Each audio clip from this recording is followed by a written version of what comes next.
मज़ीद खबरें शामिल करते हुए आपको बताएं कि वज़ीर-ए-आज़म इमरान खान का तलबा यूनियंस पर आयद पाबंदियों से मुतालिक बयान सामने आ गया।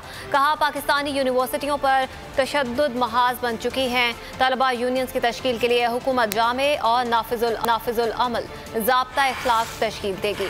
अपने ट्विटर पैगाम में वज़ीर-ए-आज़म इमरान खान का कहना था कि तलबा यूनियंस मुस्तकबिल के लीडर्स बनाने में अहम होती हैं। पाकिस्तानी यूनिवर्सिटीज़ में इंटेलेक्चुअल माहौल तबाह हो गया है। ज़ाब्ता इखलाक से तलबा तंजीमें मुस्बत तौर पर काम कर सकेंगी। कोड ऑफ कंडक्ट पर सख्ती से अमल दरामद भी होगा। तलबा यूनियंस को बहाल करके उनके मुस्बत किरदार से फ़ायदा उठा सकेंगे।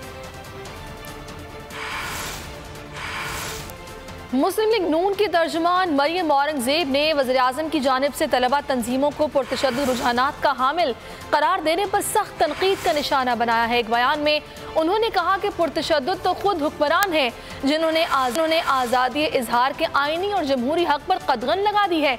पार्लिमान पर हमला करने वाले मुंतखब वज़ीर-ए-आज़म थे। इमरान साहब का ट्विटर पर कौल और हुकूमती फेल में मुकम्मल तौर पर तजाद पाया जाता है। मरियम औरंगजेब का कहना था कि एक तरफ तलबा यूनियन की हिमायत और दूसरी तरफ उन पर FIR इमरान साहब की सियासी मुनाफिकत और दोगलापन है।